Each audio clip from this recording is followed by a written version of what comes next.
It's fall, and it's time for the Four Rivers Arts and Crafts Harvest Home Festival. Hello and welcome to 18 WJTS in.form. I'm your host, Bill Potter. Joining me in the studio is Vicki Morgan. She is the president of the Four Rivers Arts and Crafts Association. Vicki, welcome to the show. Good morning. Let's talk about the Four Rivers Arts and Crafts Harvest Home Festival. Yeah, that's the correct name for it. Yes, that's the correct name. And it's something that's been going on for as long as I can remember. Over 40 years now. Okay, and I'm much younger than that. So, the Harvest Home Festival is at the Du Bois County 4-H Fairgrounds, Yes. and people traditionally get to go on that Saturday and Sunday. Yes. What weekend is the festival? It is the third weekend in October every year. Okay. So mark your calendars, and we are also in the Festival Guide. For the last 2 years, we went back to the Indiana Festival Guide. So if you see one of those, pick it up. We're in there. We run Saturday from 9 to 4, and then Sunday from 10 to 4. Okay, and so this year it's the 20th and the 21st. Yes. And held at the Du Bois County 4-H Fairgrounds, which is a great place to hold it because parking is perfect out there regardless of the weather. That's right. And the buildings are just ideal for this. Sure. Let's talk about what is the Harvest Home Festival.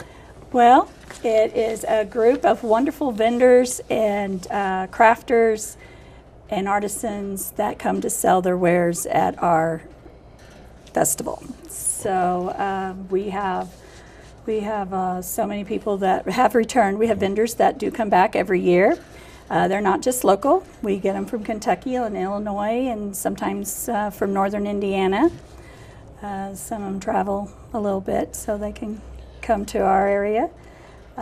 We have repeat vendors. We always have new vendors. So it's always good to, if you've been to our festival before, to please come back because it changes. It changes. And it really does. Yes, Now, it does. the location of a previous vendor won't necessarily change because the nice thing about that is if you're used to buying a Right. product from somebody, you know where to go to find them. Right. Our seasoned vendors, unless we ask them if they want to move, we usually keep them in the same place. Sometimes if they're on, they're needing special needs, then we will move them. But usually we're all in the same place. I know I'm in the same place. So. Yeah, then you're a seasoned vendor. I like that word. Seasoned, yes. Seasoned vendor. Yes. Well, let's talk about you and then some of the other items that are out there. Okay. What do you have in your booth? Well, my mother and I work our booth together, and we work together to create the items that we have in our booth. And we like to do a little bit of everything, but I do some decorative painting, and many of our customers come because we like to do Christmas ornaments, and we like to keep them affordable so they have something that they can purchase for everyone in their family or at work. So we're known for our dollar Christmas ornaments. So. And you're just one sample. I'm just one sample. Is it over 200 booths? Yes. That's a bunch of booths. Yes, it is. So there's woodworking. Yes. Swampy's going to be there doing fly fishing, tying lures. Yeah, tying flies. Somebody makes soap, yes, if I remember right. We have people that make soap. Some of them, we have some that they have a variety of soap. We have one of our vendors does novelty soap, so she will have them in the shape of popsicles, and I think one of her soaps is a bacon soap, so you definitely want to go visit her.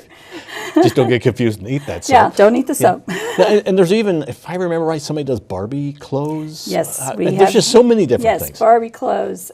We also have someone that paints scenes in acrylics or oil painting, and you will find furniture for children's for like the little tables and chairs and candles. Weaving. I know we have some that sell rugs, that do the weaving for the rugs. Crocheted items, Christmas items. Start your Christmas shopping. I know nobody wants to think about Christmas shopping, but you can start your Christmas shopping there or do your decorating for the holidays. Well, often it is billed as a holiday decorations Yes. start. Yes. But you'll have Halloween Yes. items there. There will be Thanksgiving sort of items Yes. there. And Christmas, of course. course. So those are things you can put in your yard, things you can put in your house. Yes. But there are also items that people are selling for any time through the year, like you mentioned, Yes. rugs, things like that. Yes, for just household goods, baby gifts. I know there's baby showers and weddings this time of year also, and but things just for everyday use too. So it's very, I don't want to say versatile, a variety. Okay. There's a variety of items to choose from. And you can't just go to a store, buy a bunch of things, and sell them here. That's not what No. this is about. These are Right. handcrafted items. Yes, Can you they're- tell me about that a little bit? That is one of the things that we try to keep the show is that the items are made by the artists and that they're not store-bought, just purchased out of a catalog. And you won't see the vendors, you won't see vendors like that sell Tupperware and Mary Kay and things like that. We try to keep it strictly just for our crafters and artisans. Is it okay if somebody comes to somebody like you, for instance, and says, I really would like a special set of ornaments that you don't have here today? Can you make them for me? Do people do things like that? They will do special orders, but it's usually what they carry. Okay. Now, if I have something that I can modify, let's say it's sure. a Christmas bulb or something, I can do that. Many of our vendors personalize. Okay. So always keep that in mind. If you see a wood item and you're wanting the family's name on it or something, then usually the vendors are equipped to personalize items too. So I know I can, if it's something I can write on, I can personalize a Christmas bulb. If I've done a snowman Christmas bulb and the grandmother wants the grandkids' names on them, I can do that. So Now, this event is put on by the association, so Yes. most vendors are probably a member of the association, but not all vendors, because people can just decide that I'm going to do a booth. They just simply pay for a booth. right. Right. Right. But I think in our bylaws, if they show it after they've been there for the first year and they come back, they're considered a member of the association, and they can come to the meetings and have a say. And of course, we're always looking for people to help us on the board and to help us with the association. So, if they're interested in that, then they need to talk to one of us, or they can email us or contact us through Facebook Messenger. So we're on both of those too. And I guess it's going to be easy to find you guys on that day, right? With those shirts on? Oh yes, Yeah. we all should have a Right? shirt like this on.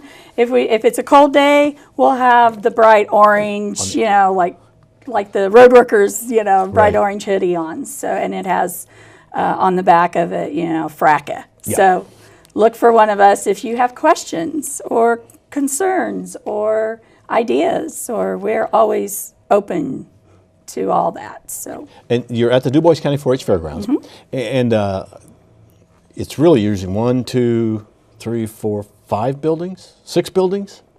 You're using almost all the buildings that are out there. let's it see, we seems. use the North and South Hall. Okay. We use the Farm Bureau building. That's our sweet shop. Definitely Oh, got to yeah, visit the okay. sweet shop if you come out there, because we've got baked goods and candy, and sometimes we have the popcorn lady out there from Vincent's, so got to visit her. We have the commercial building, and then we have vendors outside. Of course, we have our caramel corn vendor out there, that Heartland, I think it's Heartland. They're there. They come back every year. We love them, and they love us. And then we have the swine barn, the cattle barn, and then the Clover Pavilion. So even more buildings than I thought. Yeah. And so folks going out there, it starts at 9 on Saturday morning, starts at, what time was it, 10 on Sundays? Yes. Okay. That covers the lunch period. So if somebody's Yes. wanting to eat, there's vendors, food Yes, vendors. we have food vendors also. We always have. So far, we have Heine's. They've been back with us year after year. They're a favorite, and sometimes they're right before the day we start. We kind of have some surprises. You so- surprise vendors, which are good. Sure. Yes, we love surprise vendors. Now, So- we do want to point out there is a $3 charge for parking. Yes. But that all goes to a good cause too, because you share that with. We share that with the 4-H Council. Okay, so the Du Bois So- County 4-H Fairgrounds benefits by Yes. coming out to the event Yes, as well. so you're not only supporting us, you're also supporting the local youth in our communities. So And it's only a $3 charge per car. yes, per Okay, carload. per carload, So so load everybody up. Load the van. Load the And van, come bring on out. everybody, bring the neighbors, bring, the kids. Well, whoever. yeah, I was going to say, kids. This is a great day for kids. Sure. And We want to point out, and I think this is a neat part about it, that there's a lot of the seasoned vendors, as you said, that are there. So you know where to go for those folks because you're used to going to those booths. But there's always new ones mixed in as well. So it's kind of like it keeps changing every year because I guess crafts don't change for the most part, but then they kind of do. Yes. Is that right? Yes, because sometimes our vendors will introduce something new. You know, maybe they're making a different type of furniture or, you know, crochets. I know we reinvent ourselves all the time. So, you know, we might have baby items this year, and along with our Christmas ornaments. We always have our Christmas ornaments. Got to go with the standard. Always got to have those.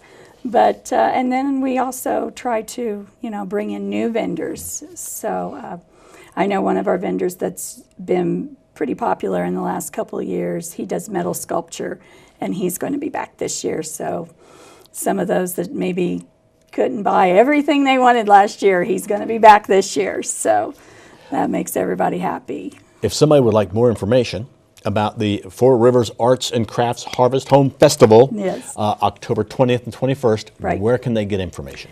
We are on Facebook. Okay. You can contact us there.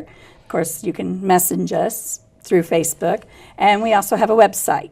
And on the website, the Facebook site also has a link to take you to the website, because the website has all the information about being a vendor, whether you want to be a food vendor or a regular vendor. But I will say that if you're going to be a food vendor, you also need to contact us. Sure. Because depending on what your setup depends on what your fee is. Sure. For the food vendors. So it's a big weekend. It's a big weekend. And it's, you know, it's really a fun weekend. I hope the weather holds out and is beautiful for that weekend. Yes. It's always the best way, I think, to start the holiday season.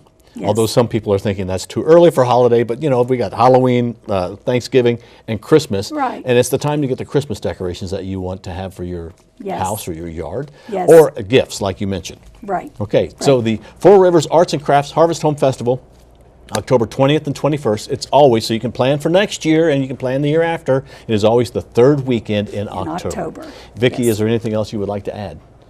Just come on out. Yes, I do. Okay. I do want to add one thing. We are still taking vendors. Okay. Right now, from here until the show, though, it would be a money order to pay for the booth space.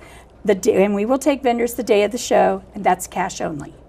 Sure, makes sense. So if you're interested, please contact us. And I'm glad you brought up the part about cash. So folks that are going to the Four Rivers Arts and Crafts Harvest Home Festival, if you're purchasing items, do they need to bring cash, check? Do some folks take their credit cards with that little slide thing on their phone? Credit cards and check are up to the vendor. Okay. Okay. Some of them do, and some of them do not. Okay. Okay. We do not have an ATM machine on the premises, so it's always good to bring cash with you. Okay. And we are there for 2 days, so if you see something the first day, you can always come back the second day. That's right, exactly. And we're only, 8 to 10 minutes from town, so you can always go back if you ask the vendor. They will hold. Most vendors will hold something for you for a little while. So. And it's a great location, Du Bois County 4-H Fairgrounds. All right. Yes. Well, Vicki Morgan, thank you very much for coming in. Thank you. And good luck with this year's Four Rivers Arts and Crafts Harvest Home Festival. Thank you. Going on Saturday and Sunday, October 20th and 21st at the Du Bois County 4-H Fairgrounds. Our guest has been Vicki Morgan. She's the president of FRACA, which is the Four Rivers Arts and Crafts Association. Thank you for watching WJTS. We're local people watching local people.